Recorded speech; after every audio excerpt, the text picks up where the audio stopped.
Hello! We are doing part 2 of Act 2, because if you listen to part 1, which is highly advisable, because if you're listening to part 2 without part 1, what are you even doing? Did you learn to count? It's important to do that. We did a lot of stuff, and then Mud got very tired, and we decided to split it into 2 games, because it was easier for everybody.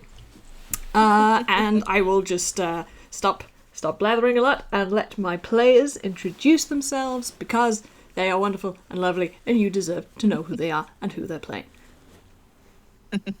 It's fine, you said to take that for a month, it happens.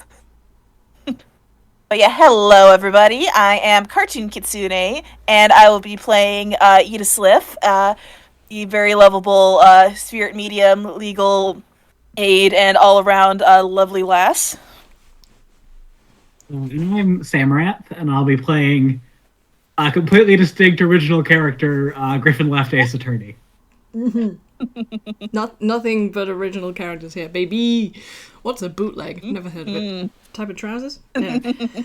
Okay, so to quickly summarize a little bit of what happened last time, because really, y'all gotta listen to the game to get the juice. If you haven't listened to Act 1, just go. Go do your homework. Get out of here. Stop it. God was here last time. You should... Oh, boy. You know, normal stuff that happens in Ankwell. Yeah, just totally normal stuff. Including, yes, the visitation of one very particular deity who has never made an appearance before in any games. And thank you again, Liz, for doing a perfect job. So proud of you. Oh my god, it was so wonderful. So we had a visit from the beautiful, wonderful Lady Lalu. Lady Luck, otherwise known as Lalu, who was mysterious and dignified and enigmatic, and, of course, rebuilt the entire crime scene, which had actually been exploderated and fallen down. So this is highly convenient for our investigative team, because they literally did not have anything to investigate. And as of right now, the entire tower is exactly as it was the instant after Chuck had been killed. As to how that happened, we don't know. And I'm just gonna, literally throw you in. You are allowed to look at anything in this entire tower. I'm gonna grab the picture of it, because then you have a visual for some of the things. You did a pretty good job of investigating the ground floor with what remains there were, but please feel free. There are basically 3 floors.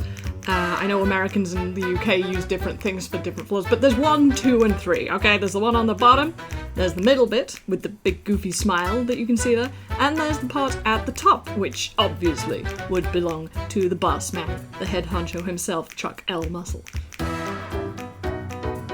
Oh, you also have 2 unicorn ponies who are kind of not sure where they stand in this whole business, because you were starting to chip away at their attitude by yourself, and then a god showed up, like a literal god, who kind of seemed to be on your side, and now they're like, oh, okay, so the jester's kind of scary, but also, that was a god, dude, and you can just hear these brothers whispering to each other, did you see that? Yeah, I saw that. I don't know if I believe I saw that, but so yeah, they're here to be witnesses and to collect any samples of DNA that you would like to be collected, because you have the DNA machine back in court. I was also gonna ask, I don't know if the ponies have a camera or something, because it could be useful to have photographic evidence that this thing was actually here, so we don't go back in court and be you need to watch all of My Little Pony to know. But yes, Skim and Scam absolutely do have a magically operated camera, and they can take photographs. I will not be drawing everything. I have basically done floor maps. I have no drawing beans, and my hand is very sore. So there's going to be a lot of imagination here, unless people do fan art, because I am not doing more backgrounds than I'm already doing. If you're reading my webcomic, at the time of this recording, I have been doing nothing but interiors, and I am suffering, so I'm not doing any more than I have to. Really so many interiors right now, yeah. So many. Anyway, I'm getting distracted by my own bullshit. What would you guys like to do? Well, I think it probably makes sense to start from the bottom and work our way up. I don't know. Do we need to like roll any more investigation on the bottom floor since we did it pretty decently, like with just the stone? I'm not going to tell you what to do. You can decide what to do. I'm being very, like, having to stamp on my tongue here because it's very tempting to advise you. But I am a neutral party.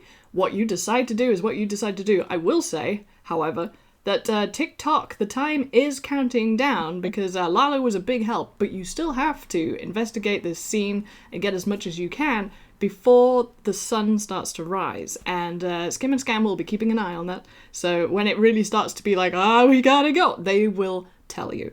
So I wouldn't waste time, but like, let's call it a rough estimate of 2.5 hours because that's about as long as these games usually go for. Fair enough. I mean, what do you think, Sam? Because I think it seems like we've seen most of like the bottom floor and the gatehouse. I mean, the gatehouse we've already mostly investigated, so I'll leave it up to you if we want to like do another investigation roll on that or not. With how the stone works, it's sort of an aggregate of a lot of different times of the place. So it's theoretically possible that things could have been different on the exact night of the crime scene. There might have been something that we wouldn't have been able to see in the stone, or someone might have been there in a way that could have been interesting. It could be worth just like taking a quick look and then moving on. I would. Okay, so how about? I mean, to be specific, are you looking at the outside of the tower on the ground floor or the inside? And if so, which area, like gatehouse or interior of the tower? Like, you have exterior, interior. You go wherever. I'd say interior, yeah. Mm-hmm. Yeah, interior. And like, do you want to take the first floor? I'll take the gatehouse. Very quickly, just like run one roll a piece and then move on to the more interesting floors. Yeah, that'll work. Then we can split the work a little bit. Living dangerously. Right, okay, I like it. I think my mod's slightly better, so maybe I'll take the ground floor and Griff can take the gatehouse. Mm-hmm. That's what I thought. That's what I meant to say. That's what I meant to say. But yeah, so that sounds Perfect. good. Yeah, just want to clarify. Yeah. Fine. Okay. By the way, this is totally allowed at any point because you have two hosts. So Skim will go with Nick and Scam will go with Ida. So yeah, I will start with Ida because you're going into a new area. How exciting. Just roll to investigate or perceive, whichever you would prefer. I would say perception, really. Like this, I'm going to be honest, this one's an easy one. Straight perception. Mm-hmm. Okay. 13. Can I slap a guidance on that? Just I mean, I'm gonna tell you, you got it. Like, the roll for this was a 12. Okay, never very mind then. low. Yeah. There is not much to perceive. It is very bare bones. It is quite literally like you step into the front door of this tower. There are no windows. There is one stairway, which is going up and curling around to the right in a clockwise direction. That's it, baby! There's nothing else. The only extra thing is that there is one of these pneumatic delivery systems. So whoever is guarding the front door has access to one of these slots to either take a tube that has a message out of it or put one in to send it to another part of the building. Mm-hmm. Duly noted. And there's one in the gatehouse as well, so both of them connect to the tube system. Yeah, there are tubes, I will say, like, just to give you extra help, these tubes are mostly on the outside of the building. Like, there's an entire kind of crazy vein network on the outside of the building, and that's all I'm saying. Would you like to do anything else while you're here, or shall we nip over to Nick? Real quick, if we have time, I know you had a quick question. So I've been wondering, if the Jester was Chuck's number 2, who's the current number 2 for the Jester? Ah, well, that would be telling. You're going to have to roll Persuade to get anything out of this horse. Alright, fair enough.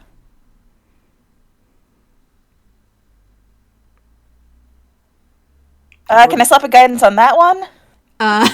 Yeah, sure, absolutely. A 9 is not going to cut it. I will be frank. Alright. I've already forgotten if I'm talking That's a about 10! Was I talking with Skim or Scam here? Because there is a difference. I think she has Scam with her. Oh, interesting. Okay. So, Scam does not look impressed. Scam does not say anything else.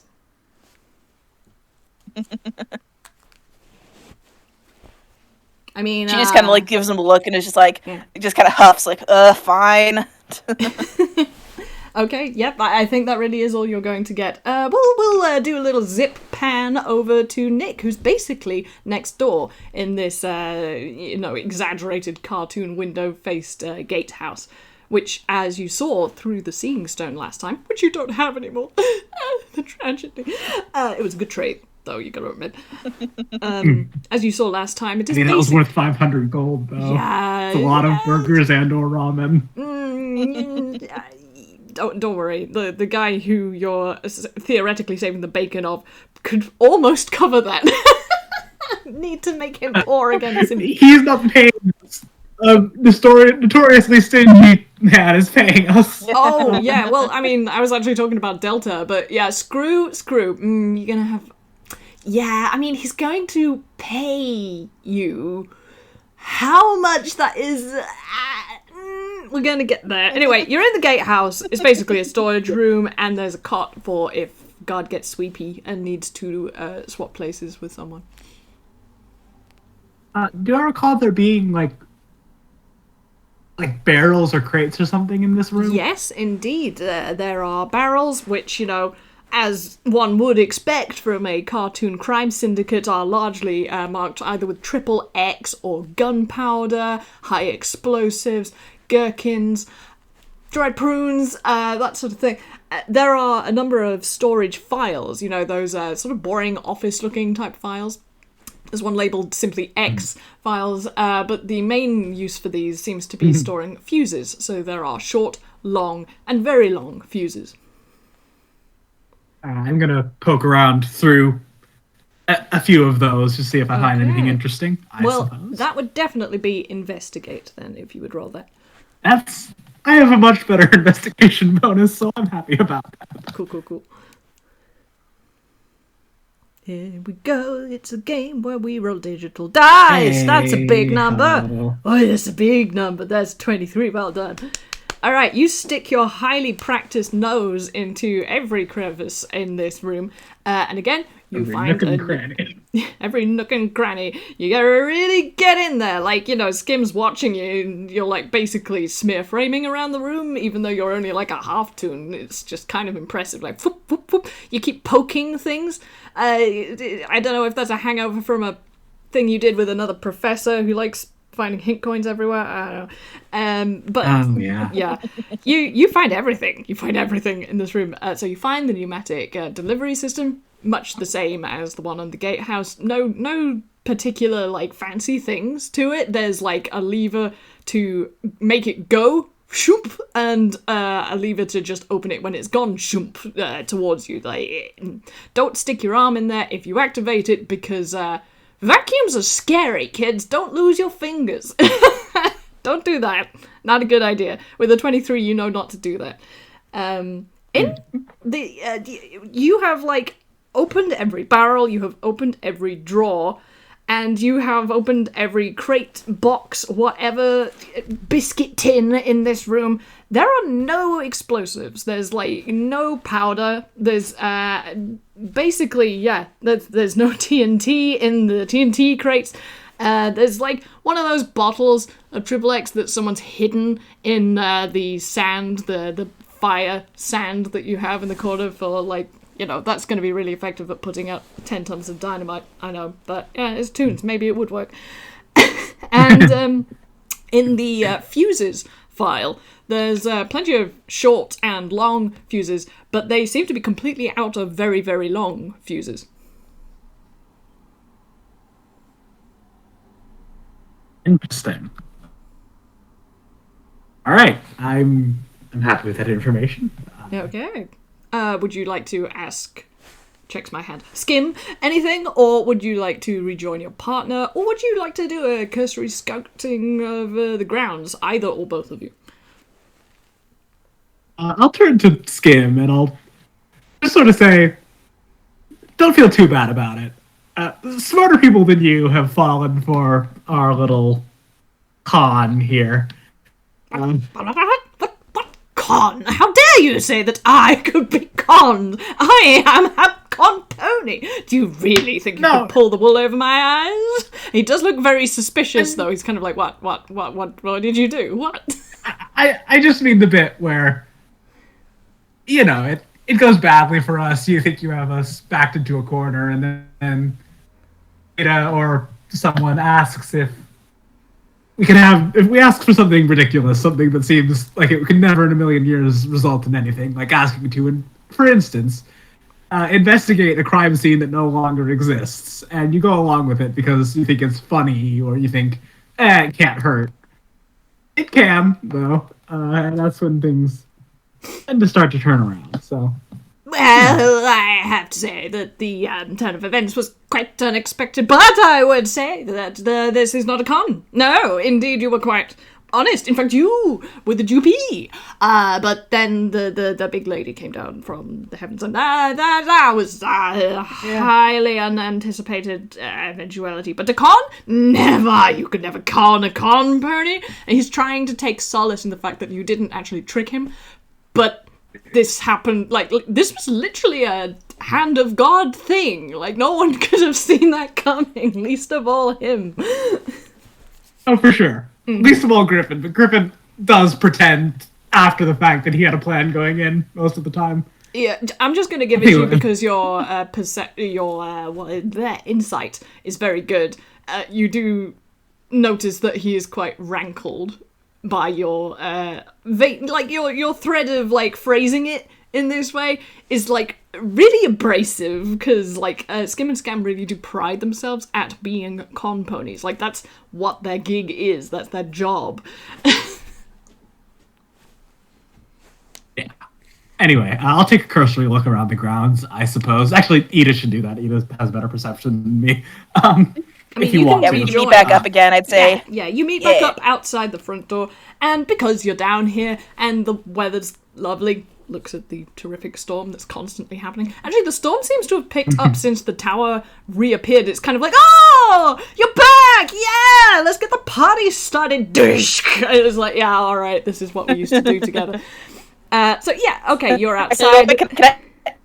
While we're rolling, can I do a small bit? Oh, absolutely. Please do as many bits as you want. It saves me work. Nah. Okay, so when they meet up, I assume Edith and Griff are kind of swapping information, what they saw. I think Edith's gonna make a cursory mention. She's gonna kind of say it like she's trying to say it secretively, but it's more of a stage whisper, intentionally, so the pony's here. Mm-hmm. So she says yeah, and I tried to ask Scam about who the number 2 is now, now the Jester's in charge, but between you and me, I don't think he actually knows. That makes sense. I don't get the sense that they're I don't get the sense that they're exactly in the upper echelon of things around here. I will whisper back. Oh, definitely not. Nah, these guys reek of low level mooks. Definitely. Yeah. I'm gonna roll something over here real quick. Okay, so Skim just kind of looks aloof, he already had this conversation with Nick, yeah, whatever, you're full of shit. Scam turns bright red in the face, and you have the sort of sound of steam coming out of this other pony's ear, and Scam's just just really not holding it together. Skim actually has to bonk him on the forehead with his hoof, calm down, freaking god, okay. We're so passionate, you wouldn't have thought they could be very different, but Skim is the one with the mustache and tends to keep his head somewhat more, is very good at the money plans. Scam is the mouthpiece. Scam does the real good black talking, but does have a bit of a temper. Mm-hmm. Right, sorry, we're outside. Did you want to roll perception in the pouring rain, in the dark? Yeah, let's do it. Yeah. Can I give Ida the help action? Yeah, sure. Probably for the best. Love a help action. The Percepi. That'll be advantage. Give me a little Percepi. A sippy, up a sippy. 17, nice. Yeah, it's not 17. bad. That's good. The other one would have been a 3. Yeah, that's true. 17 is good. Yeah, actually, that's good enough. While you're walking around the back of the tower, it will become more apparent when I actually give you some floor plans. You actually, just to make it funny, Ida, you sort of go, ah! And you take 1 hit point of damage because you have trodden on what appears to be a piece of glass sticking out of the ground. Oof, and she's wearing sandals too. Yeah, it sucks to be you. But because you noticed this, you then notice there are, kind of several other pieces of glass, of shiny, shiny glass. I think just because Eda's nice, she'll probably shout to the ponies, careful, will you step over here? There's glass on the ground. Yeah. They're jerks, but like she doesn't want them getting like glass in their hooves. Thank you, I suppose. Yeah, they look surprised that you bothered to tell them for such a nice reason. They're like, do people really do that? Yeah, I guess. If you're like a nice toon. Is that a nice toon thing? I wouldn't know.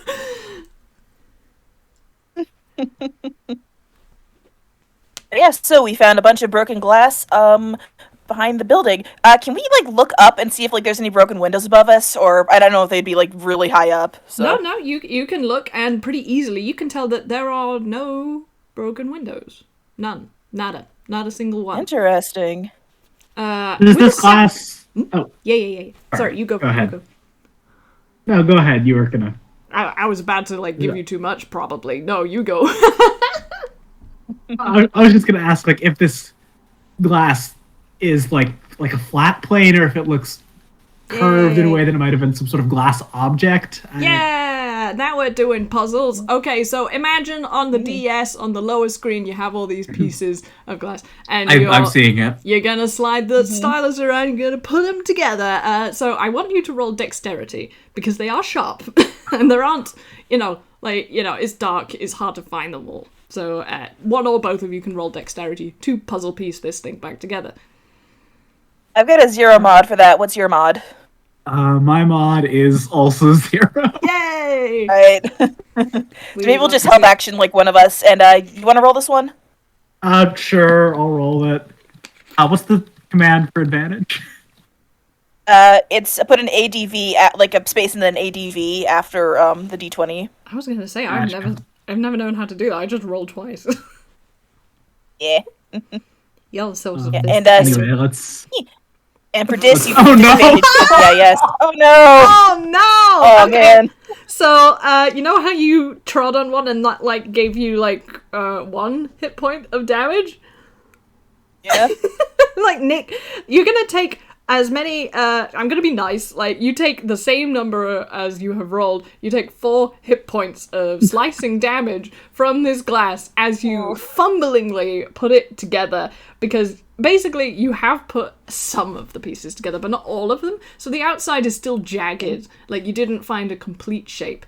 But what you can tell from what you've put together, as you bandage your poor fingers, you can tell that not only are these pieces of glass, it seems to be a small part of a mirror. Oh, interesting. Mm-hmm. Hopefully that won't be a problem that I've contaminated the crime scene with my DNA. But they're not law enforcement. They're not going to care. Anyway, let's move on. Yeah. Yeah, have you found some evidence? We've got our little baggies ready to put some stuff in, though we weren't expecting to actually use them for anything. Yeah, we seem to have found something. Fair warning, we might have gotten a tiny bit of blood on it. So maybe strike that from the record. I don't think we will. I think we will put all of the blood and evidence in the bag and make fun of you while we're doing it. Oh my god, look at the state of your house. And yes, they very meanly chuckle as they put the evidence of the broken mirror and Nick's blood into the court record. So whether you write that down or I'll make a list of these things for you later, you have that piece of evidence. Congratulations, you found a thing.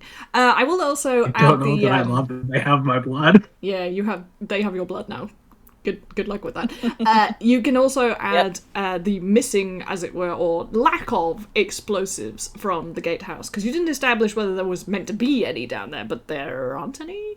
And the missing. There aren't any. There's no very long, very long fuses. No very long fuses. And there's no gunpowder. Yep. Bing! All added to your core record.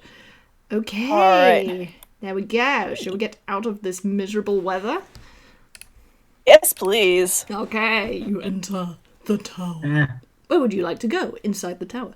I mean, we're maybe from California, so it could be a nice change for us. Yeah, finally rain. The refreshing Never get this. rainstorm.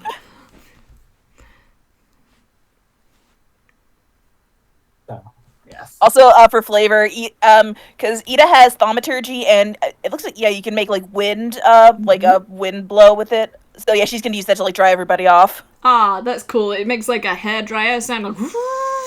Yeah. Nick's hair is even fluffier than it usually is. You have to straighten it out into the spikes. Oh, that's terrible. Can't have that. Off model.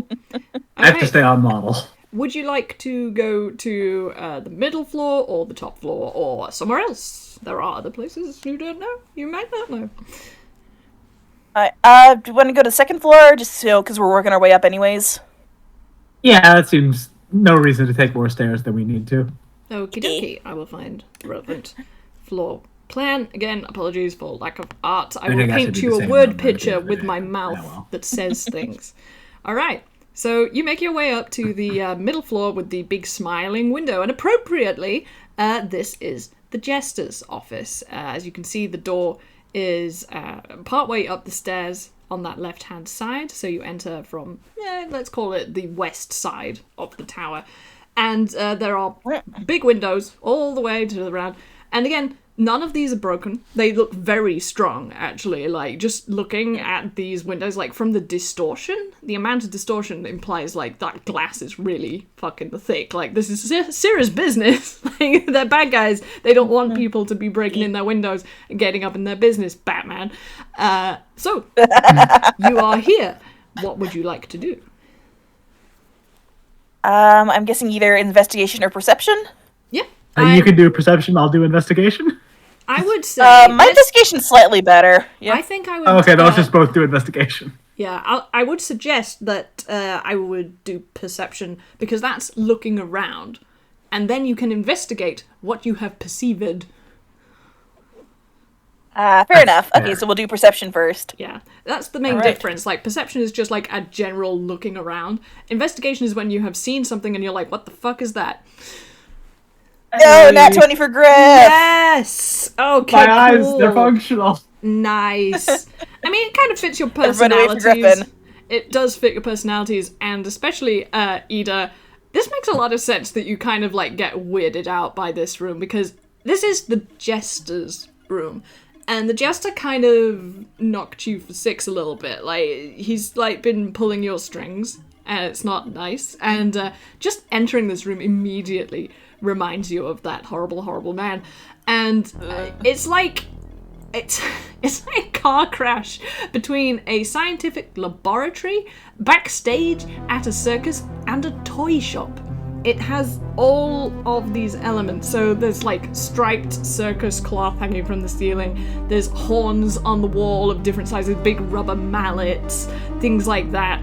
But there's also a lot of scientific equipment, like bubbling bottles of things, as is, required in movies or cartoons of sinister scientists.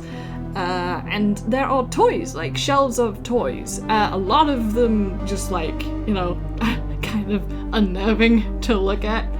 It's not easy to say exactly why.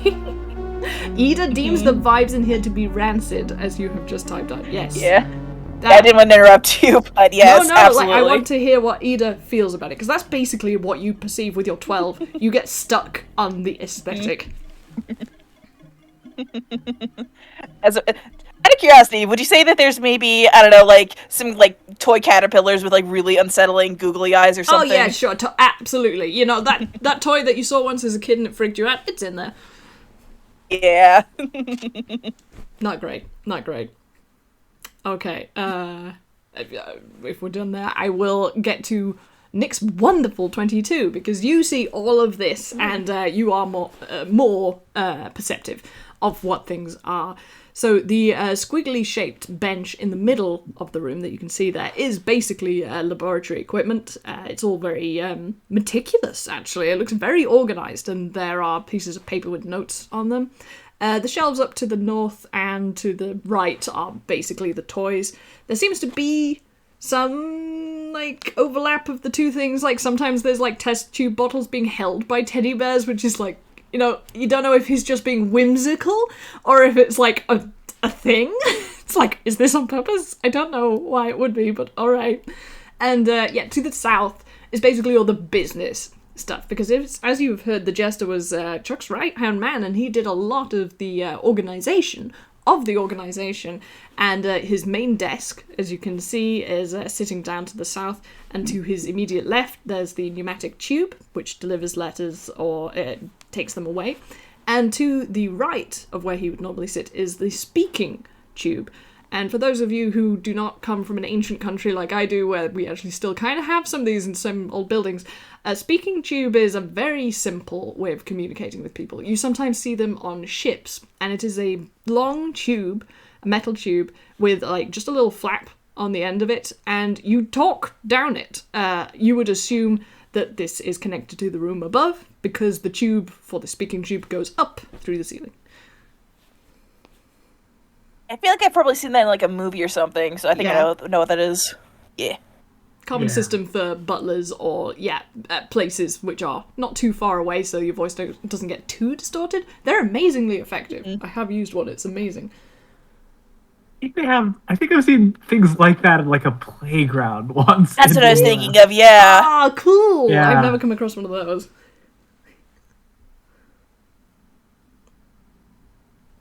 Yeah. We're investigating specific stuff. I'd like to investigate the pneumatic tube in particular. Absolutely. Please roll investigation. Yeah. Also, if you think of something that you can use to facilitate your investigation or perception, whether it's a spell or a prop that you have or that you could find in the room, do so. Because I'm just giving you the basic instructions, but this is D&D. You can do magic and shit if that would help you. Right on. Of course. 13. Can I slap a guidance on that? Yeah, absolutely. Right.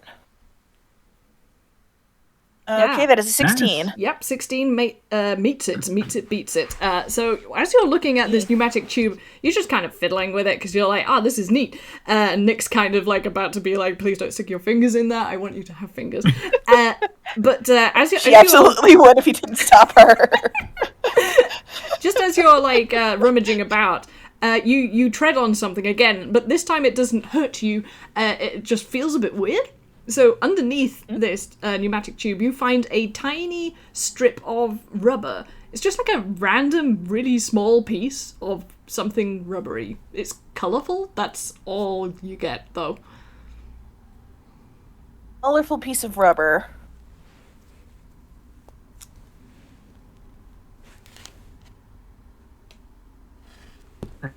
Does it look like a popped? Does it look like a popped balloon? Or you can't easily else? tell. Like it absolutely it could be. But it's basically it's quite small. It's it would have been super easy to miss. But that's what it is. Mm-hmm. And definitely adding that to the court record. Okay, you hand over the tiny scrap of rubber to two very unimpressed looking ponies who are just like, really? Okay, I guess. And yeah, they take it and don't think it's very important at all because it really doesn't look important at all. So, last game, and by last game I mean the original trial of Swan Song, or not? Yeah, the trial of Alibi. Yeah. Mm-hmm. The detective there gave us luminol. We don't still have luminol, do we? I mean, you're in a laboratory. Ooh. Can I see if we can find some luminol? Okay, investigate the chemistry set. Go on. I'm so happy you decided to do this. I was like, maybe they will. Yeah! Oh, baby! Nice. 23. Absolutely. In fact, just to make it more fun and more DS game orientated, what you do is you find in one of the drawers, because there are notes, and with the 23 I might get back to you on that, because that's ridiculously good, actually. You find some formulae for common chemicals that might be useful. So you and Ida get to play chemistry, and you're going to make luminol. I love that. Yeah. So what this is going to be is a combined either intelligence roll or, if you can think of something that it would equate to. I'm just looking through the D&D list of things that you roll for, something academic you can pick. Because you're both going to pick what you want to roll as. You're both going to roll. And I'm going to take the lower of the two to see how bad it goes. Fair enough. Yeah. The 23, you found the instructions. So actually, to be fair, I'm going to give you a +4. I'm going to give you a +4. Ooh, nice. I was going to say, would medicine make sense because it's dealing with chemicals? 100%. You can Ooh, okay, I'm going to roll that then. Okay. +3 to that. Unfortunately, I'm not proficient in alchemist supplies, which is tragic because that'd be perfect. But I'm just going to roll straight intelligence because I've got nothing else. That's fine. And so I got my mod and the +4 as well. So yeah. You're both still rolling though because Also, I'm mean. When I find this formula, I'd hold it up very easily. Wait, was it still at a disadvantage? Or otherwise, I'd have to re-roll. Huh? No, it's not with disadvantage. But you both. Okay, have cool. to That's roll. a nat 20 for Mita. That's incredible. But inevitably, I believe that Nick will probably roll lower, so we have to take that as the result. 22 is great! Not that much lower, though! Oh my goodness! Actually, I have a cool thing for flavor. Yes, I don't think we ever came up with an XP name for Emma Sky. But whatever her name is, Amy. I love the idea that we get a flashback to maybe the two of them in her lab and she's showing them how to make luminol. Yeah. I love it. Yeah. Great. I love that. That's so wholesome. In fact, that's so good that I'm going to give you an inspiration point because, let's tie it into canon. That's really nice. Awesome. So not only do you completely succeed even with your lower roll of 22, you get to have a nice little memory, a little bonding experience, and the ponies are quite impressed, slightly disappointed that nothing exploded. You have successfully created luminol. Congratulations! You even get a spritz bottle. Is Ida getting that? Is Ida getting the inspiration point or Griff? You are, because you came up with the tie-in. Okay, gotcha. I just want to make sure. Came up with a very cool and cute idea. I love that. I love it. Thank you. Can't believe it. That actually worked. Live your dreams in we've got luminol. This is great. You have luminol. I love it when we have luminol. It's very fun. But before you get too excited, because of course you can and will inevitably go around spraying luminol everywhere, but don't forget you have also located different things in this room, but haven't necessarily investigated them. Actually, wait. To return to your incredibly good investigation roll of these chemicals, you do find more notes, but you can't decipher these. They have been written in code. Notes Interesting. in code. Interesting. I don't have anything that will let me decipher code, do I? No. I think Ida might kind of she kind of shoots a glance in the direction of the ponies to subtly tell Griff should we try asking them?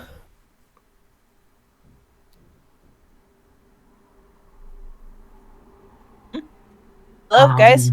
Oh, sorry. Yeah, no. I'm considering. I'm gonna message Cantrip you. Yeah. Is it worth trying to do a bit where we pretend we can read it and make it seem like we think it's some sort of great joke or something, and then see if we can trick them into reading it for us? That's a good plan. Yeah, let's go with that. Okay.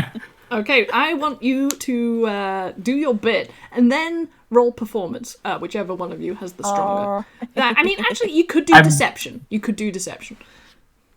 Oh, I'm quite good at deception. Mm-hmm. Yeah, mine's decent. Maybe I could just give a help action to Griff. Is that all right? I kind of like just going with the one. I'm going to be very Fair nice enough. to you in other regards, but for this, they're very shrewd. Like, they're really shrewd. I do have Fair a enough, plus yeah. 9 to deception. I'm good at bluffing. +9. I keep forgetting that shit. Wow. Dang. Okay, go for it. Can I waive my roll so I can give him guidance, like just to add a little Yeah, bit extra? that's 'Cause fine. I feel That's like that'd absolutely be fine. more Yeah, guidance is deception. allowed. So, all Yeah. right, so slap a d4 on that one. Okay. All right, yeah. Griffin's just gonna like say, just gonna like look at it, hold it up to you, and just start laughing like. Yeah, he just joining in with like, "Whoa, that's amazing, man! That could turn this whole case around. That's wild." What you've got there? Why are you laughing? Ooh, I did getting up my goat again. Oh, It's my working! It's Oh my working, God. Skim! I know you're so cool-headed, Skim, but I'm not. And yeah, Scam is just like, I need to know what the fuck is going on. It's like, okay, you win. What's so funny? What's on the piece of paper? I want to know. I would like to know, please. Yeah, sure. Sure, but Hold it up. yeah. I mean, first you got to figure out what it says. I mean, we didn't have any trouble with that, but No, it was best of luck very to easy, you. but yeah, totally. I see. The boss's code. Well, no one's managed to crack it before, but we'd never been given the opportunity to try, eh, Scam? No, that's true. So Skim and Scam are going to have a look, and they are going to try and crack this code. This was a very clever thing of you to do, because these two are actually pretty damn intelligent. Can you remind me how to roll on this? Again, it's roll exclamation mark? It's roll? exclamation point R. Actually, let me type it out. Hang on. I can Thank do it you. with, like, It's this. different every day. Last time I was playing a D&D game, it was with real dice. What a dream. I don't think I've ever rolled anything like a 32. That's So, ridiculous. yeah. Yeah, but no gap. Yeah, that's amazing. But yeah, basically, yeah. Okay, so I'm going to roll for them. I think I'll just do one roll for both of them, putting their heads together. No, there's a space between Oh, the there R is and a the space D20. between them. I'm so professional. I'm a DM. Who knows what she's doing? That's a 14. That's not good enough.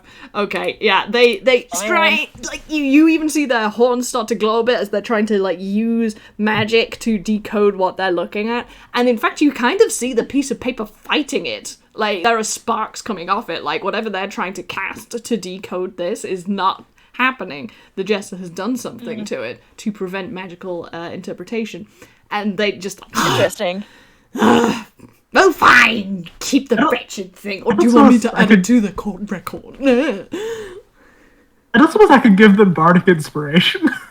I mean, yeah, sure, you can try. I'm gonna say it's unlikely I'm gonna hit it, even with that.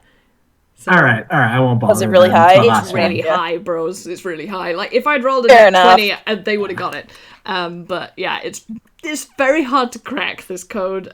So the mystery will remain a mystery for now, but you can add the notes in code to the court record, as well as your precious luminol. Yes. I do have one idea that, like, we'd have to do it, like, more back in court, possibly, because, like, I mean, we have the jester there, so... But we'll have to save that one for later. Yeah, you're not there. Oh boy, he's in for a surprise. Okay, so while we're in this room, is there anything else you would like to look at? Oh, I think plenty of stuff, probably. We haven't looked at the toys, like, in detail yet, have we? Do we want to check that out? No, we also haven't looked at like the business stuff on the desk. So Do. Sure, you can take one each or do one at a time. It's entirely up to you. We can do. Let's do one each because, like, I mean, we don't know how much time in universe we got, so might Yeah. be smarter to split. So, Well, Eda will take we'll the want some toys. time. Yeah, Eda will take the toys, and Griff, you want to take the business stuff? That's good. Okay. All right. So investigation. Yeah, roll investigation, each of you. Yeah. Oh. Okay. Oh, Eda did a little better. Yeah, I'm gonna start with Nick because that's almost an inevitability, Quite actually. Because, I mean, like, you're a lawyer, but you're also half Toon, and you know what? Toons just inherently dislike paperwork. We all hate fucking paperwork, let's be real. And it is boring. Like, this stuff is boring. It's Excel sheets. It's timetables. It's how much is Gary getting paid. It's how much overtime did Susie do last week. It's yeah, like PR shit as well. It's like, you know, like how much money do we have to spend on getaway vehicles? Like how many did we trash last time? We can't go back to that same car dealer. We're gonna not get more cars off them. It's snoozeville, and in fact with the 7 you start like dropping off, like you're Griffin's a lawyer, but he's not really that good at the law part of being a lawyer. Yeah. Like, he's very good at the... If you'd rolled super badly, I would have made you take psychic damage, put it that way. It's boring. So that's what you get, especially with a 7, that's what you get.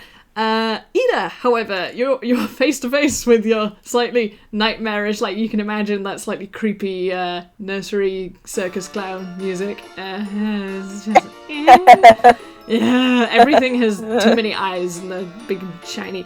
But what you get with the 16 is while you're swallowing and looking at these ghastly things, a lot of them are broken. Actually, not many of the toys are complete, or at least in their original state.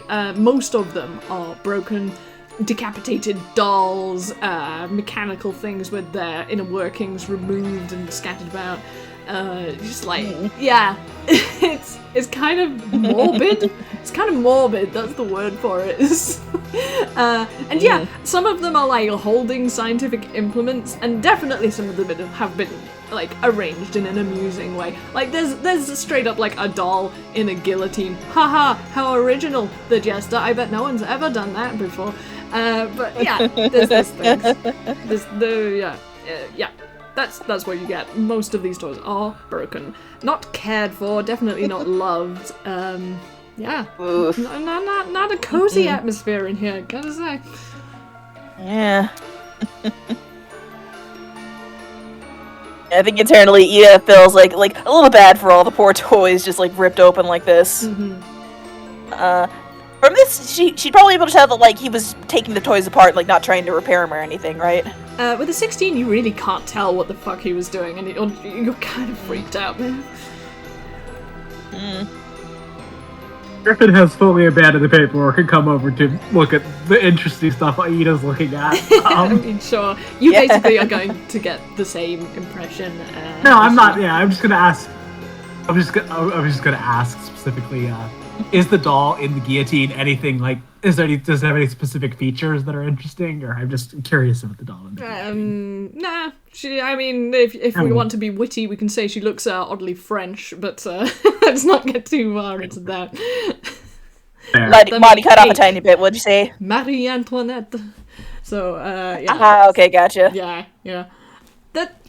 It's a fun time for all. You can make a note of this as part of your court record evidence if you like. Broken toys. I think Ida's gonna like kind of idly like comment as she's like joining back. If this is how this guy treats his toys, I almost feel bad for that creepy puppet guy who was working the organ earlier. Just horribly fittingly, a pair of chattering teeth start laughing on the desk, and then they just stop. It's just like, oh, I hate this. Yeah, she jolts a little and like jumps away from that. Yeah. Yeah. Okay. Why don't we get out of this room? It's not. I don't like this room. Actually, should we spray luminol around in this room a bit?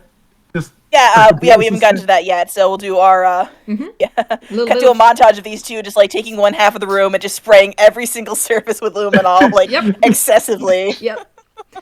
You spray luminol like fucking everywhere, and nothing happens. You can't see anything, and then you remember that there is another thing you have to do in order to see the reaction. I'm looking through my little. Ida's looking directly at a certain person's badge. Yes! I wanted to bring it back in because I love this. So in this world, Nick's little defense badge is not a golden sunflower, but is in fact made of a ruby. So if you look through the ruby badge, you can see there are no luminol reactions. Boo! How disappointing. Aww. Yeah. But I'm glad we got to bring in the prop again because I think that's neat. Yeah. Yes. You know, I wish we had the fingerprinting powder too. That would have been fun. Alright, I think Ida will go over to the ponies and tell them, like just tell them there were no luminol reactions. The ponies are like, what the fuck is luminol? Okay, no luminol. Alright, we'll make a note of that, I guess.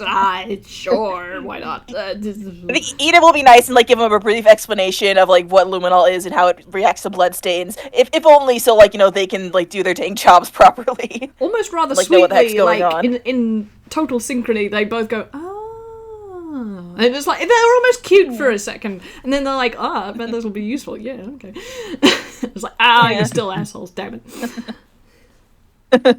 Right, is there anything else at all in this room you would like to look at, or do you want to move on?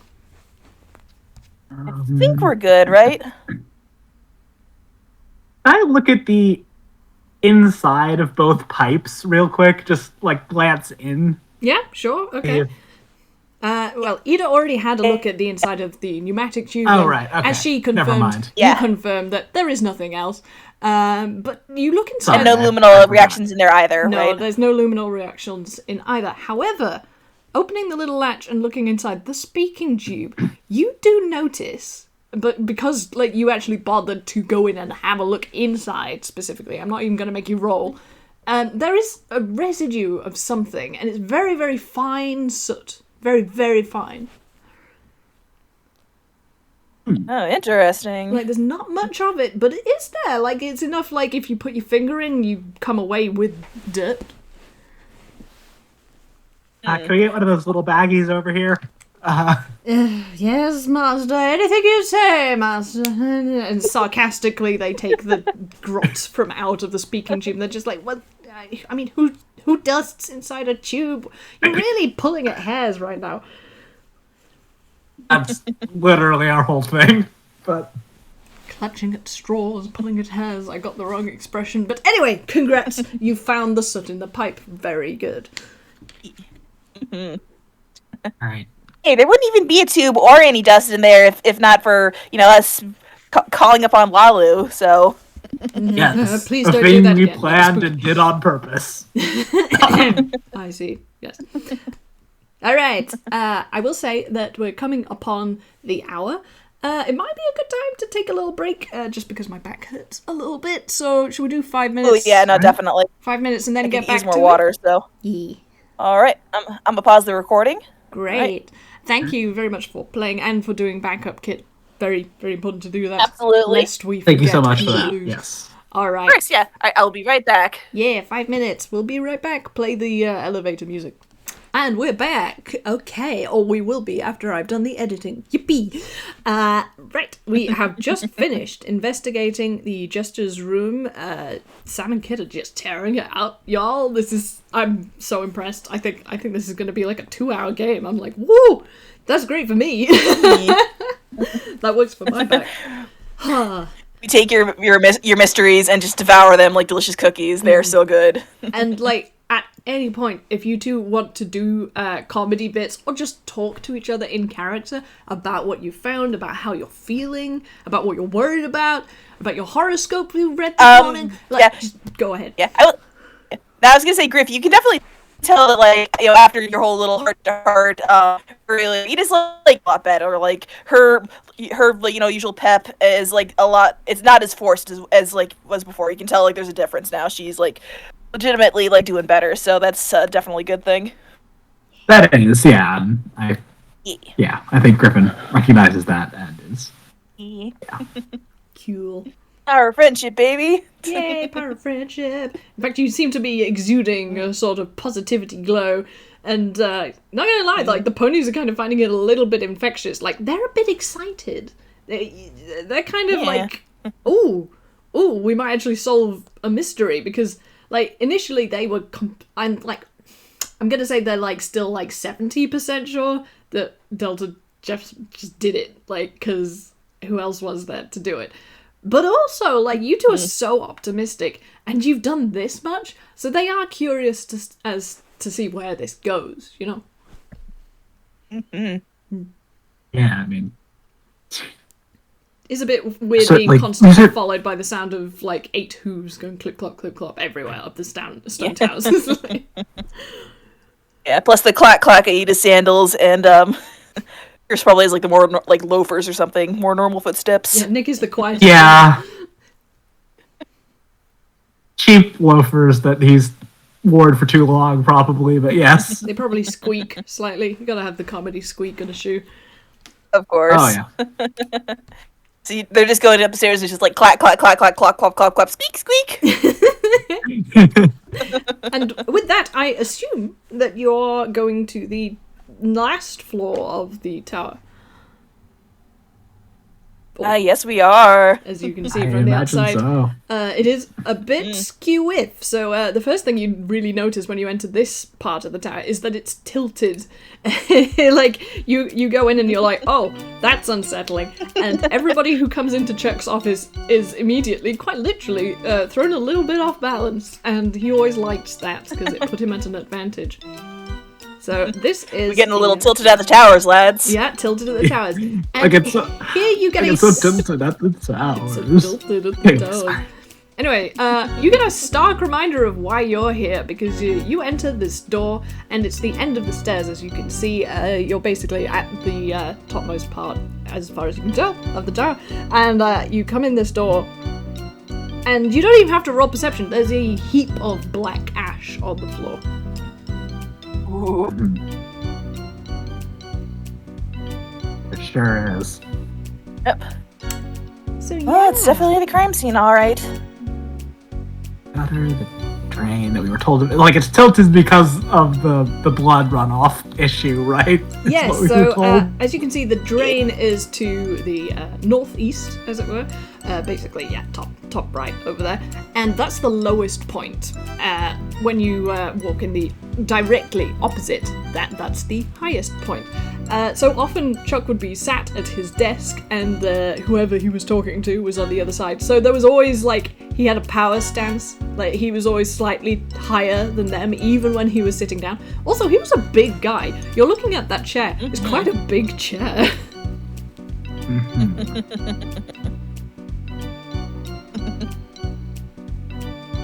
And is that... I mean, I'm assuming that's blood on the floor and desk, right? Well, why don't Looks we like it. have a look? Like, you can roll perception. You can go straight to investigating that thing if you want to. I'll You want just to do a go cursory through that. perception to start with, or... Alright, yeah, cursory perception is not a bad idea. Beepity beep. Fire up that radar, people. Oh, Gosh, Ida's like getting such bad rolls this time around. It's like the reverse of the last darn one. it. I forgot it's alright. to I face. did that before. Oh, so. man. A 5. And It's nice that I'm grip. proficient in perception because Okay. Yeah. wisdom's Before we go anywhere else, I would like to ask Ida, why did you only roll a 5? What is it in here that's so distracting that you would roll a 5?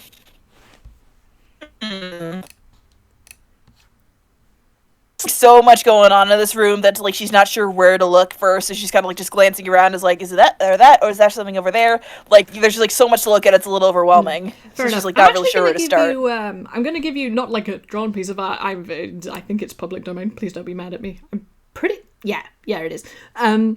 This is basically what his office would look like if it was normal and neat and tidy. It's actually like a really nice room. It's like kind Fancy, of yeah. fancy, yeah. Like it's got like really nicely turned table legs and like there's a silk screen. There's a nice clock on the wall. The problem is a lot of this shit is broken. As you can see, like everything kind of got turned over. And if you cast your mind back to Delta, and in fact most people's like agreed description of Chuck's methods is that he would bounce around the room like really violently, like swinging off the chandelier and shit, and he like has smashed the place up.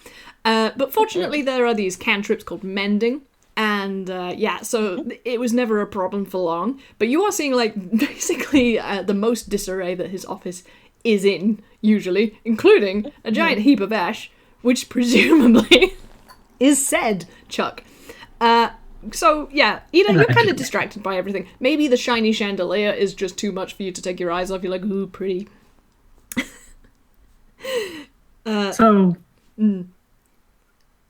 Speaking of this chandelier, is that the only thing on the ceiling that it looks like Chuck could have been swinging off of as Well, that's described an by interesting thing, because you rolled a 13, but if you're specifically looking at the ceiling, you will notice that there are, like, weirdly, occasionally, there's, like, a string hanging down from the ceiling, and, yeah, there's no real explanation for that. Weird. Yeah, there are 5 strings in different parts of the ceiling, and they're not attached to anything. Yeah. There is no explanation for these strings. And it's like, it's fabric string, it's like your usual used to tie parcel string. There's nothing fancy about it. Skim and or scam.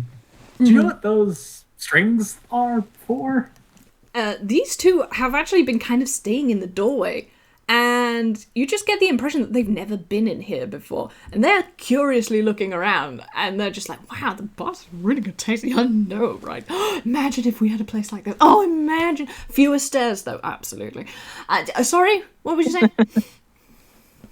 Those strings up there. Do you know what those are about? What those are for? Why you'd have those? Again, like, as one, they both look up at exactly the same time, look back at you, and shake their head left to right. They're just like, I have no fucking idea what that is. Nope. Nope, not a clue. Interesting. Yeah.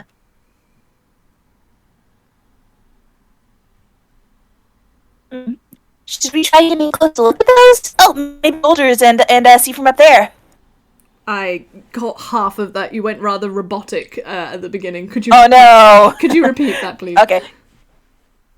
That's alright. Ida was saying, maybe we should try and get up a little higher so we can get a closer look at the strings. Oh, I can get on your shoulders.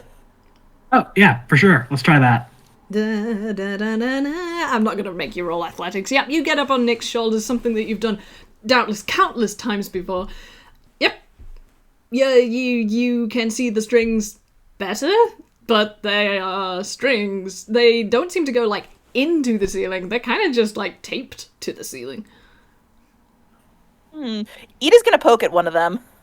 It is a piece of string. Congratulations. It wiggles. Can't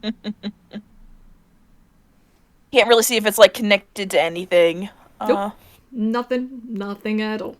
I mean, if you look really closely, because you're being persistent about these strings, if you look really closely at the ends of all of the strings, one or two of them have, it kind of looks a little bit charred. Just a tiny bit.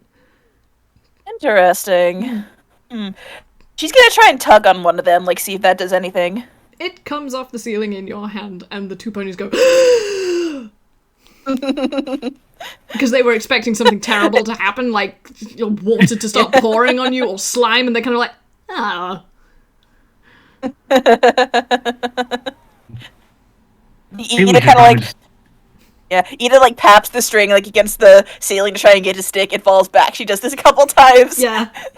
You have acquired an example piece of string. You can just have that. Congratulations. So, yeah, you can add strings hanging from the ceiling to your court record. You think something could have been suspended in that way? I mean, it can't have been anything particularly heavy, but... Yeah,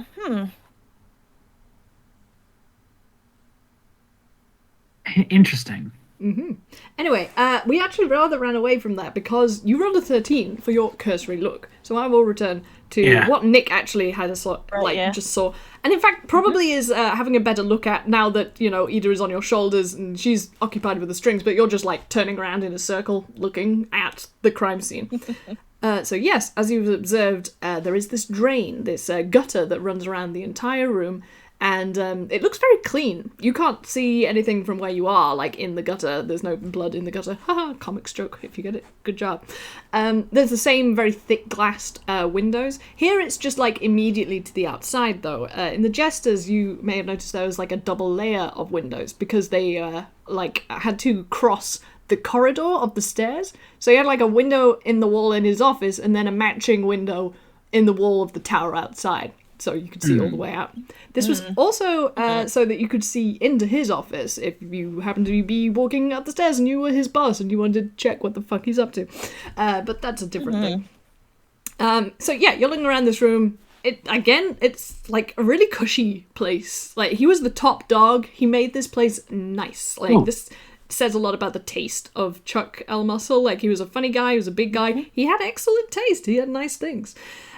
Big blob of ash on the floor. Again, there's a speaking tube over to the right-hand side of the room, and one of these pneumatic tubes next to his big old desk. And yeah, there's a red handprint on the floor near that. Mon, these pieces of string, do they look like very, very long fuses to me? They do not. They are just normal string. And because I'm going to say, because of your experience in the field that you work in, you may have seen the difference between a piece of string and a fuse. Fuse burns incredibly quickly. It's made of incredibly fine stuff, and it's like usually impregnated with some kind of accelerant so that it goes whoosh. And you can have like different speeds of fuse. I did research; it's really interesting. But no, these are just normal pieces of string. Excellent. Okay, I just wanted to see it before.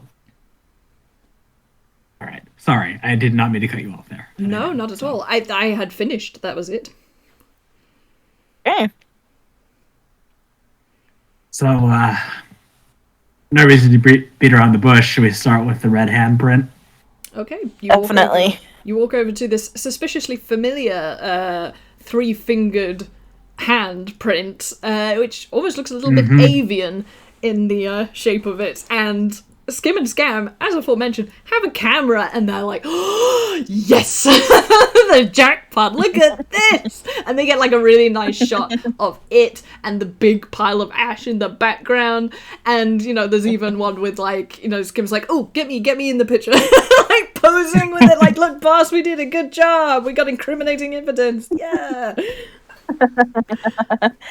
I mean, to be fair, we did prove that, like, it probably wasn't his blood, so... I mean, that's you're why looking at it, but you can't tell. Is there enough of it that we could... Is there enough of it that we could scoop up some and have it sent through that old analysis machine to see whose blood it is? Yeah, definitely. Definitely need to In know fact, that.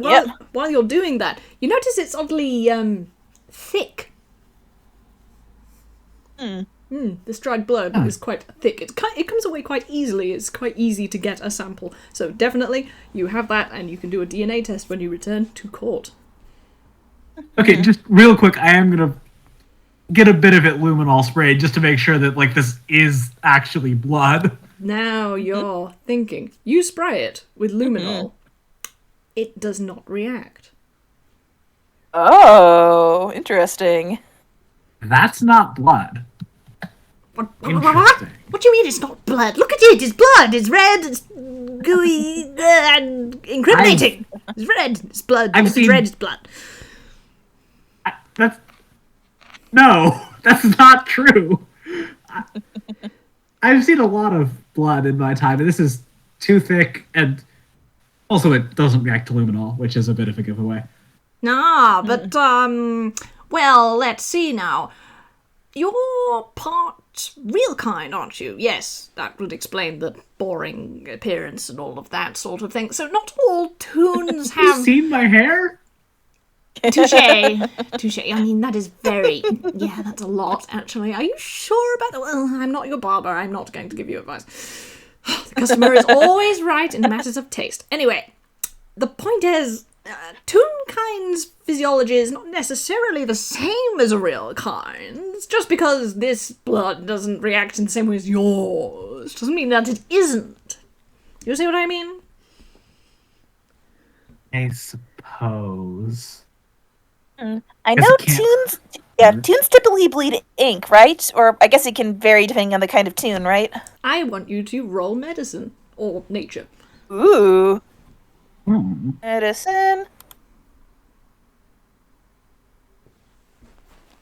18. Yeah, 18 will do it. So, from your general experience traveling around, even though you're not a doctor, you are aware that the Toonkind race are different physically from real kind, and they tend to be comprised of paper, ink, paint.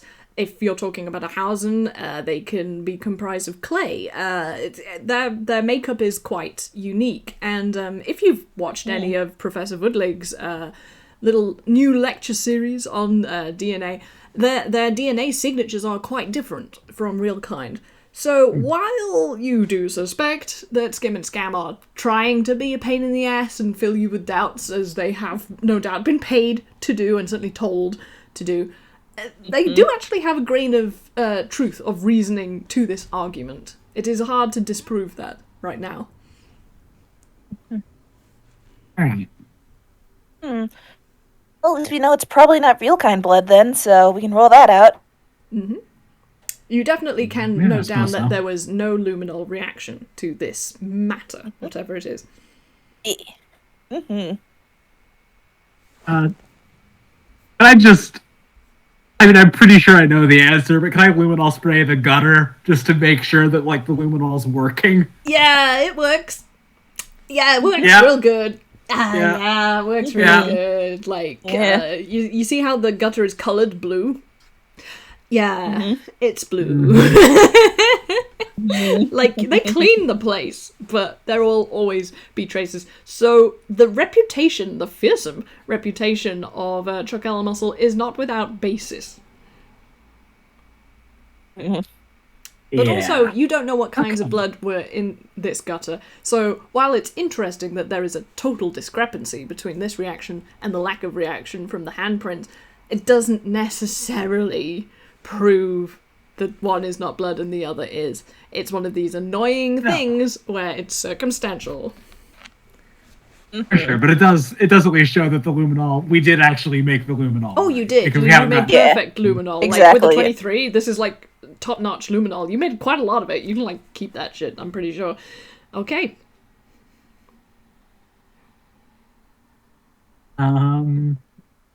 Okay. What on the desk? Is that the same? Is it the same consistency of blood?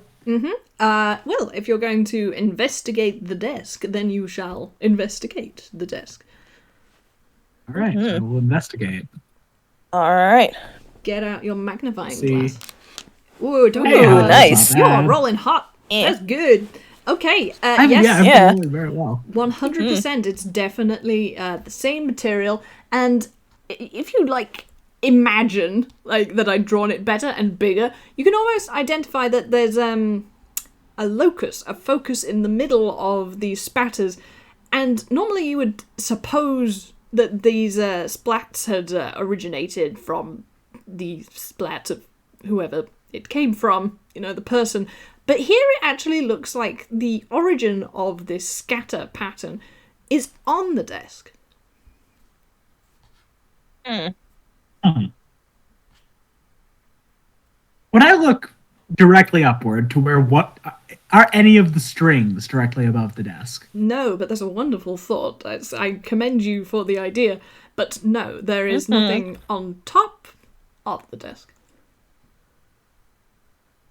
Can I look under the desk? You can look under the desk. And much as with downstairs where you find that tiny scrap of rubber, which is, you know, completely inconsequential, can't be to do with anything, underneath this desk you find something that has clearly rolled under there after this event where lots of things happened. And you're kind of disappointed because it reveals itself to be a candle. It is a red wax candle. Interesting. It's the I will be more specific, in fact. You actually find two halves of a candle. So there's the top end, which, yeah, it's got the wick that has at some point been... No, wait. No, I decided to do it the other way. It's just the bottom. It's just the bottom. It's like, yeah, the candlestick that has this small amount of wax residue left in it. And there's definitely like a sort of splurt of wax. But it's definitely the same colour. It's the same color and it... Okay, so does the stuff seem like it could be wax? Increasingly so, yes. Okay. Gotcha. I take it you put the remnants of red candle from the desk into a little baggie. Oh, for sure. Yeah. And, it doesn't seem to be anything other than a red wax candle. You can't see anything unusual about this thing.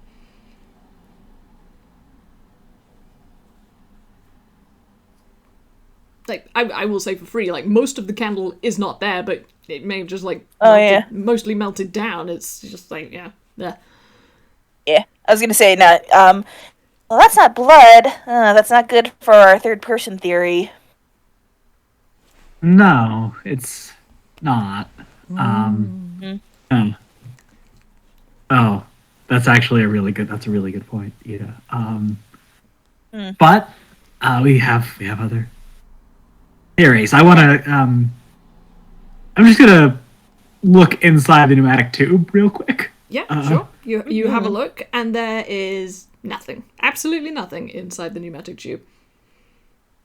No residue either? Nope, no residue. Or wait, no, the residue was in the talking tube. Was in the talking tube, so I do want to... That's right. Especially because the talking tube is very near the ash, so I'm curious about that. But... Okay, you have a look at the speaking tube, and again, you find a very small, like, it's like a trace amount of the same very fine soot. And in fact, this stuff looks to be entirely different from the black ash that you can see in a heap over there. Okay.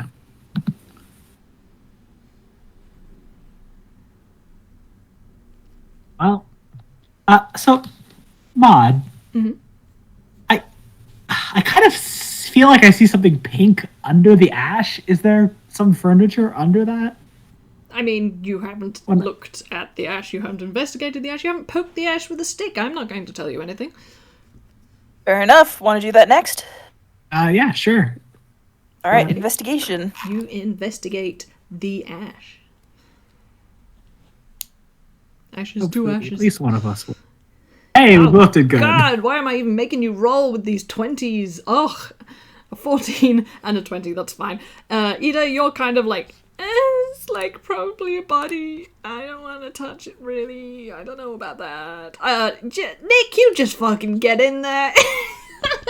Like, you put on like the rubber gloves and you're like delicate about it, but you actually get hold of this stuff and have a look at it.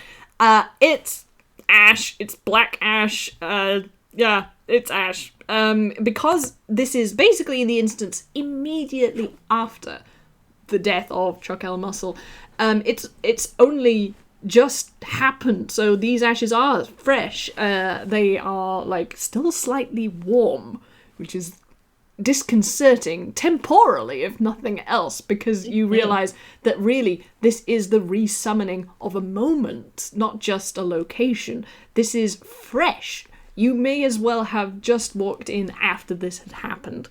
But yeah, there is ash. And there's something else, because like when you get like right in there, there's almost a kind of sticky sensation. It's like gooey, like right at the bottom. It's like kind of like, it's really kind of gummed down to the floor. So you have a mixture of ash and this stuff, and you have no idea what that is. Oh my gosh, they put him in a glue trap. No! Fuck you! Why would you do this to me? I can't explain that joke. When people listen to this in 5 years' time, they're going to be like, why is that funny? And I won't be able to tell them. I can't bring myself to. I regret nothing! It was a meme of the time, that's all I'm going to say. Okay, yeah. So, yeah, weird and also gross. I just, quick little luminol spray on that gooey stuff. Yeah, it's a bit tricky to do that because like when you spray the luminol, it kind of displaces some of the ash. But again, there is no reaction. There is no reaction to this stuff.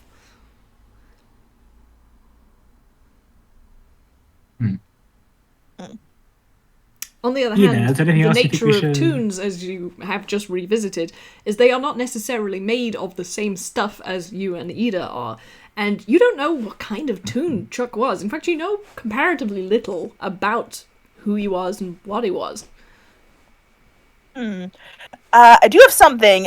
Speaking of like spells and stuff. Ida cast detect magic on this room. Yes, Ooh. baby, yeah. Okay, you All cast right, let me pull that spell up. detect magic. I think you just do it, but I'm willing to be proven Yeah, and wrong. I'm just grabbing the description for us. Yeah. Interesting question here. Does magic work right now?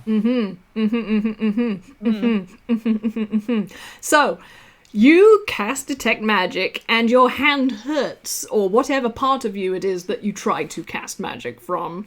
Magic doesn't work in here. Something is blocking the magic, and as has been previously theorized, the anti-magic force field, which is now basically commonplace in a lot of secure buildings in Anquel, Chuck absolutely had one, and it is active. Wherever the on switch is, you haven't located that yet. But yeah, it's on. You can't cast magic in here.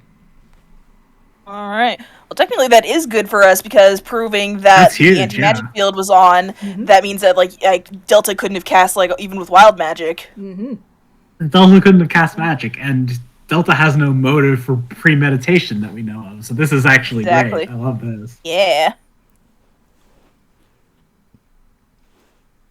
So Definitely adding that one to the court record. You do hear, like, sort of, somehow, the guy's like, in fact, the prosecution asserted that Deltasong acted in self-defense.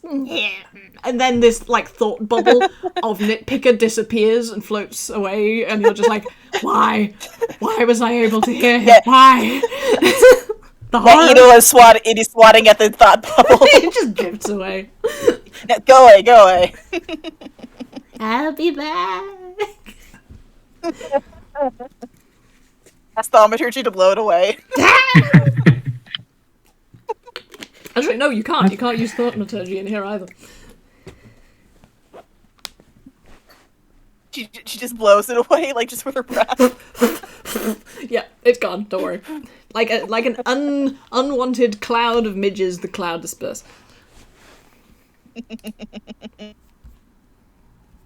not technically the worst prosecutor we've ever dealt with, but he's up there, He's up right? there. Yeah. He's kind of Yeah. the worst, but in a different way. It's like, Nitpickers Yeah. is a unique form of torture.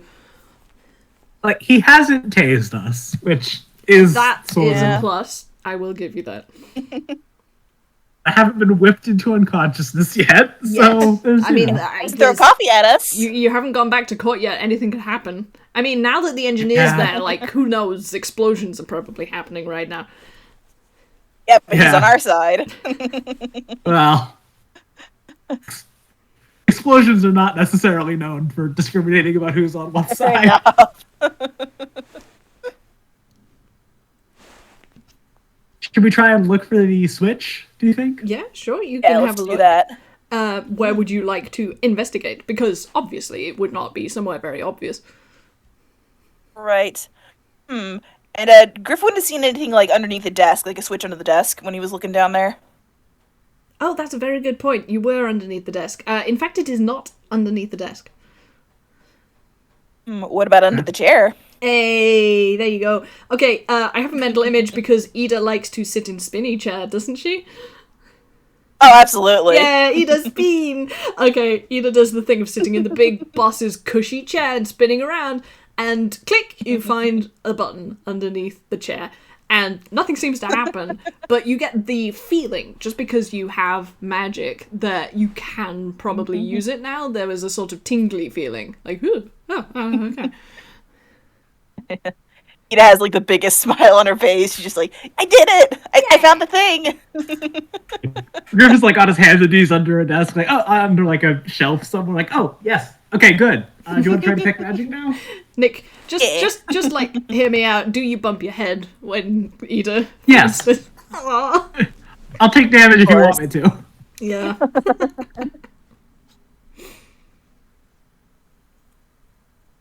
Okay. Alright. You've done. Out of curiosity, since you tried to cast it before and it didn't work, should I mark 2 spell slots off because she's gonna try casting detect magic again? Yeah, or we're just the doing one? real-time rules. Yeah, you have used a spell slot unsuccessfully. If you cast it again, that's up to you. Okay, just want to make sure. Yeah. Okay, yeah. You cast detect magic, and yeah, there isn't anything really magic in here? Or is there? Underneath, do you see to the south of the room, there is a toppled over chair over there. Okay. Yeah, I see down there. Let me go fishing for my JPEGs of things. Where have I saved that image? Why is it not in this thing? Anyway, you find a jewel, it looks like. It's a sort of oval piece of gemstone of some description. It's green but has a slight sort of purple sheen to it. You know, that iridescent thing that some things have. And it's just held in a very simple gold frame and seems to be attached to a length of velvet. Very simple. You imagine if this velvet was complete, it would make a fairly nice necklace. And it is to detect magic is the point. Like, this thing seems to have some innate magical property. So, according to the spell, Ida's able to tell what school of magic this belongs to. So, what'd she get from that? You may have to remind me what the schools of magic are, because I didn't think of that. I'm sorry. Okay, hang on, let me remember the Joe Cat song. Evocation elements, burner chakra freeze your friends, abjuration spares the dying, or you could just resurrect them. Oh wait, no, necromancy spares the dying, or you could just resurrect them. There's conjuration, illusion, Abjuration. And okay, the closest fit to all of those that I'm just running like through a list I've just gone as well, is probably abjuration. It seems to have some thing to do with that, but it's a bit vague, actually. I'll be real with you. It's not a very strong signal, but yes, there is abjuration magic to do with this thing. Wow! Oh my god. I got hit with a whole list of things. Thank you everybody. Oh yeah, sorry. I want to find the lyrics to that, but Abby also got just the main schools. Thanks for educating me. I am so sleepy today. Yeah, it's not like I play a sorcerer or anything.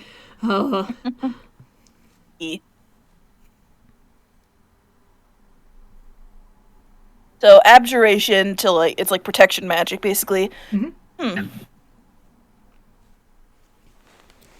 Ida will put on gloves before picking it up, and she'll show it to the ponies, and she'll say, does this look like something that might have belonged to Chuck? They look at each other, and they look at it, and they're like, I don't know. You see, it had kind of a, what would you say, Baroque? Yes, if it's not Baroque, don't fix it, he used to say. And he had a sort of more fancy taste for jewellery if he was going to wear any at all. And, he didn't really go in for wearing it because he was a bit of a rough and tumble sort of a fellow. Oh, yes. He did like to throw a few punches, and it's a bit risky when you're wearing bling, isn't it? No, I can't imagine him wearing that. In fact, do you know who I could imagine wearing that? Oh, now you're right. I could very much imagine him wearing that. And they're looking at each other and smiling in a way that's making you feel very nervous. Do you mean Delta or do you mean Jester? Oh, don't be silly. Can you imagine the Jester wearing green? Ugh, no, definitely not. Gotcha. Yeah. So from that, their estimation is that it probably was one of Delta's things that he brought into this room. You two, do magic, right? Do you have, the spell that lets you tell what a thing that is magic is? You mean identify? Yeah, that's the one. No, not so useful as that. And I don't think we would use it for you. I'm going to be honest, we're not being paid to do that. Right. Sorry, you're not having that one. Yeah. Maud, can I look in the drain? Yeah. Specifically? I know we've sort of looked at the gutter, but I mean, down your career the drain, kind of feels like it's going down there a lot of the time. So yes, you're very familiar with the interior of the drain. You look down the drain. It's very dark. I mean, have you ever looked down a drain before in your life? It's dark. It's a hole. Yeah. It's a hole and it's dark in there. That's quite fair. I mean, to be Right. fair, I what don't- I will give you is that you're looking at this drain, and again, I have to emphasize this room is not very kind in letting you know what scale anything is. That chair is fucking big. This hole is quite generous. It's like bigger than a grapefruit, like, and then a little bit. Like, they have been generous with the admittance of fluids down this drain, so they made it big. Just stick my arm down it. Yeah, easy. I don't feel anything. Nope. It's not very clean in there. No! Oh man. I mean, like, your sleeve was blue when it went in. I don't want to tell you what color it is now. It's not great. Hey, do you Status There's ailment another spell. soiled. do you have the spell that makes things clean? The cantrip one? Unfortunately, no, she doesn't have prestidigitation. Oh What about man. you two? I'll give you like what, 5 gold? Make it 10. Yeah, sure.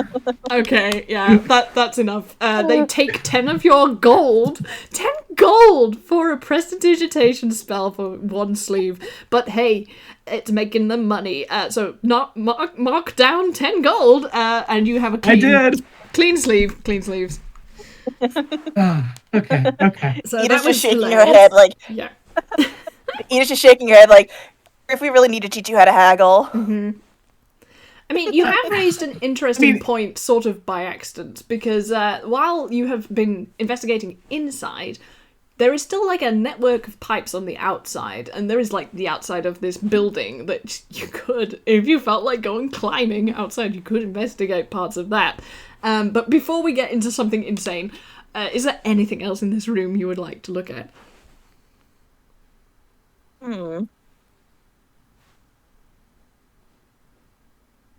I want to do like another like cursory search of like any of the overturned furniture just to see like if there's anything like.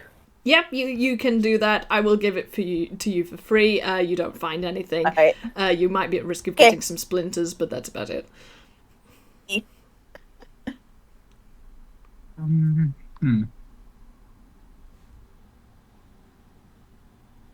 Ina. Griff does have featherfall, so.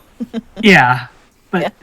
Edith, do you mind running down to the jester's office? I want to see if the speaking tube still works. Ooh, good idea. And she'll run down.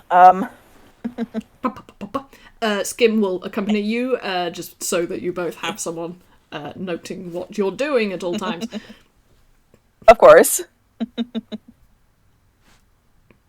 Right, I think once Ida gets there, she'll shout into the tube like, ring ring ring, hello. Nick, you hear, ring ring, hello! Yeah, you've reached the office of West and Co. This does seem to be working. Yep. You hear each You other. can hear Ida laughing on the other. Oh, it's slightly muffled, so, you know, there's quite a length to this tube. But yeah, it works amazingly well, and you can tell, like, this was probably a very useful go-to how to communicate with the jester downstairs without having to go downstairs, because, yeah, again, Shaq was a big guy, and once you get up all those stairs, you don't really want to have to keep bouncing down and up them.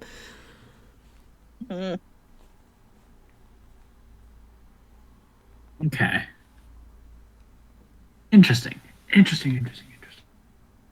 want to test the pneumatic tube as well, like just send something I up. was just thinking that. Yeah, try. Yeah. Send up one of the Okay. broken toys or something. Yeah, that'll work. She'll grab like, I don't know, she'll grab like a dismembered doll's head and like send it up. Okay, you attempt to use the pneumatic tube, and almost instantly you know that something has gone wrong, because you hear like a fantastic series of pings, like the tube, the, what do you call it, capsule, the shuttle that's gone in is like ricocheting around in this system of mad pipes around the outside of the building. Nick, you do not get a delivery. I go back to the speaking tube. Hey, Ida, you there? Yeah, did you get the thing I sent up? No.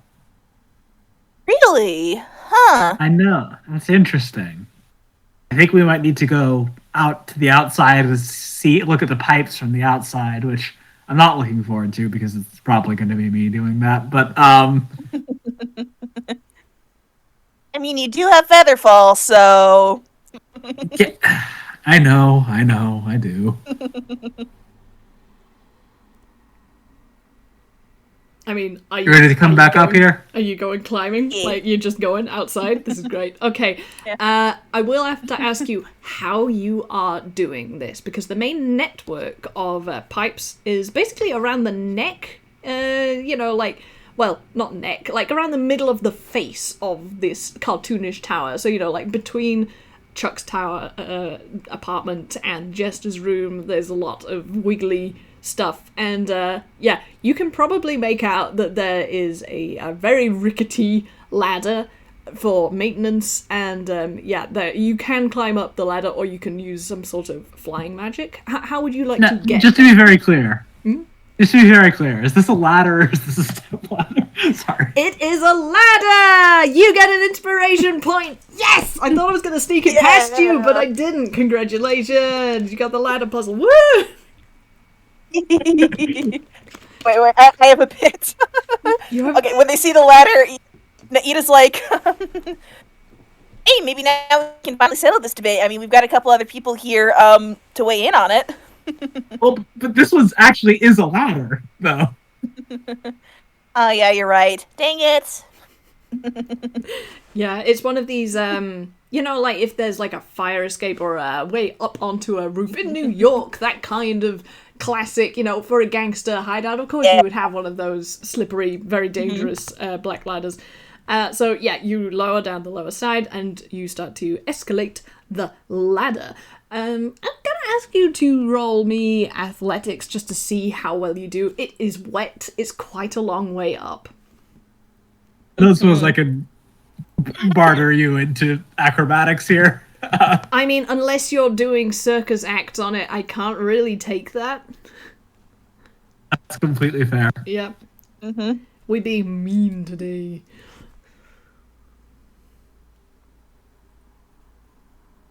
A 17. It's not bad. Well, that's sort of joyfully on your half uneventful. For everybody else watching, it's not very comical. Nick Kind of climbs disappointing, heroically up, plastered down because of this horrible weather, and your newly clean suit is now bedraggled with rain and probably whatever's come off this rusty old ladder. It's not great. Anyway, you succeed, finally, in making your way to what looks like a sort of maintenance junction on this set of pipes, and I will bring it up to you if I can find the right file, because I called them all similar things, which is a really smart idea. Okay, good luck. So, God. as you can see, I have brightly coloured some of them for you to make life easier. So the pneumatic system is insane. It's just madness. But there are 3 pipes going into it and 3 pipes going out of it, which makes perfect sense because, if you will recall, there is a pneumatic delivery system in the Jester's room, the gatehouse, and the front door. So that's clearly where those 3 end up, and they all conjoin in Chuck's office at the top.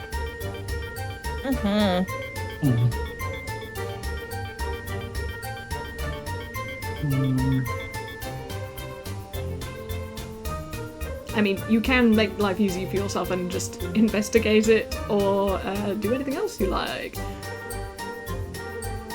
So, okay.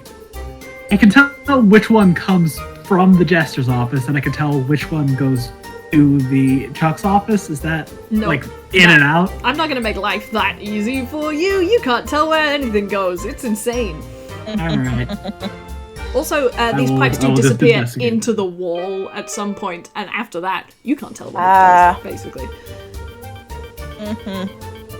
24, is that an investigate? No.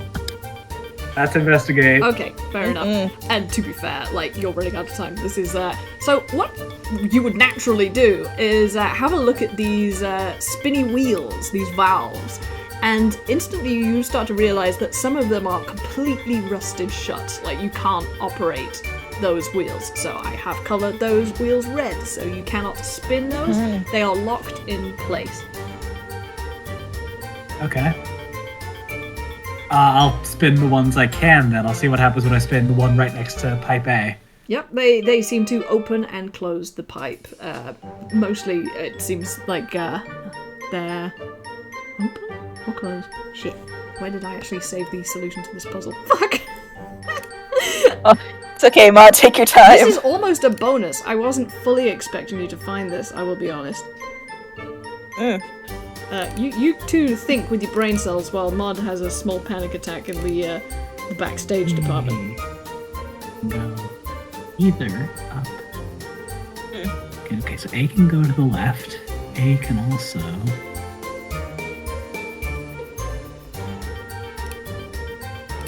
I'm just gonna open it. A can also just get stuck in this loop. Yeah, I think A can only go like the leftmost one, from the look of it. Yeah, that's correct. Yeah, A can only go to the leftmost one. I have fucked up. Oh dear. Okay, so you see the pipe that's called C? That other blue wheel, like the blue wheel that's the furthest to the right, should also be red. I missed it. I'm sorry. Oh, okay, no worries. Yeah. Okay, B can only go up the center. So C can't go anywhere if that one is blocked. Yeah. I want to ask, those darker patches, is that like a pipe going underneath a pipe on top of it? Yeah, those are just shadows, basically. Okay, I just want to make sure. Yeah. I have A can get to the rightmost as well. A can get to the rightmost as well. Oh, yeah, I can see that one now, yeah. As can C. As can B, actually. They can all get to the rightmost one. Yeah. Which means that the rightmost one must go to Chuck's office, right? At this point, I would like to ask if you would like a hint coin or some sort of extra guidance. Yeah, I mean, the professor would be great. I'd love it if the professor was here to do the puzzle for me. Yeah. I mean, are you friends with a particular professor in your real lives? Like, is he called? Actually, I have an answer for this, because, so in the AI server, there is a Professor Layton XB played by my wonderful friend Hopper. In that canon, he is Professor Lockery, and I did talk to Hopper, and she's cool with our guys knowing Professor Lockery, so we can say, yes, they do know the professor. Okay, so in your mind, Nick, you have, like, the much more welcome thought bubble of your dear friend, the professor, who floats into your peripheral and says, I don't know how the professor talks. Anyway, terribly British. His very soothing English accent, he says, how many pipes are there? How many pipes can you actually see? Many pipes are... I mean, A and C are the same. The A and C are the same pipe. Yeah, those two connect. The thought bubble sighs, and your friend, the professor, leans out of the thought bubble and draws onto your little map with a highlighter that he keeps in his wonderful top hat a little extra hint. Oh, interesting. I see. Yeah, I did not see that.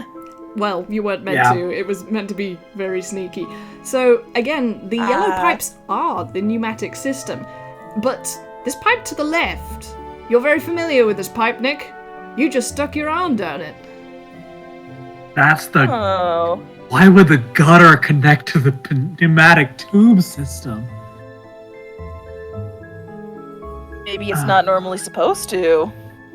And on that note, you hear, in sort of Morse code rattled up the ladder, you hear SOS, and the unicorns are actually being fair to you and are hitting out this signal. And you look down this very tall ladder to see them pointing towards the east. And this time there really is the sign of dawn, starting to creep towards the horizon. The sun is not yet here, but the sky is changing color. It's time to go. Ooh. Alright. Can I try and pull pipe D out of the... Can I see if I can remove that? Do it! Like... Roll strength! Yeah.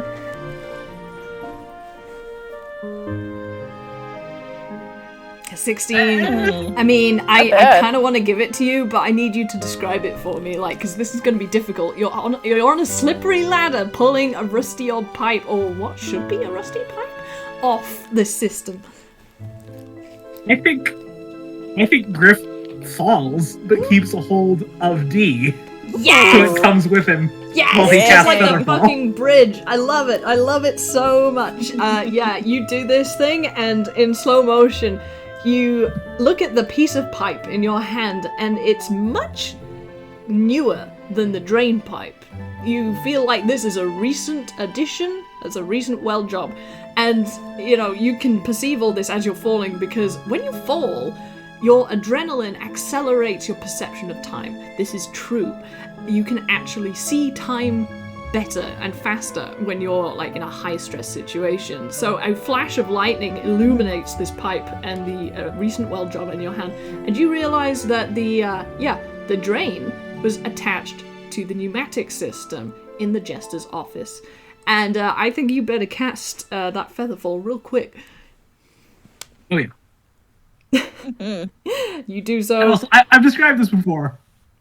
When Griff casts Featherfall, he doesn't fall slower. He's just not hurt at the bottom. Oh my god, really? You just hit the dirt? Oh man! Fuck, that's so Yeah. fucking scary. Like, the unicorns are just like, well, he's dead.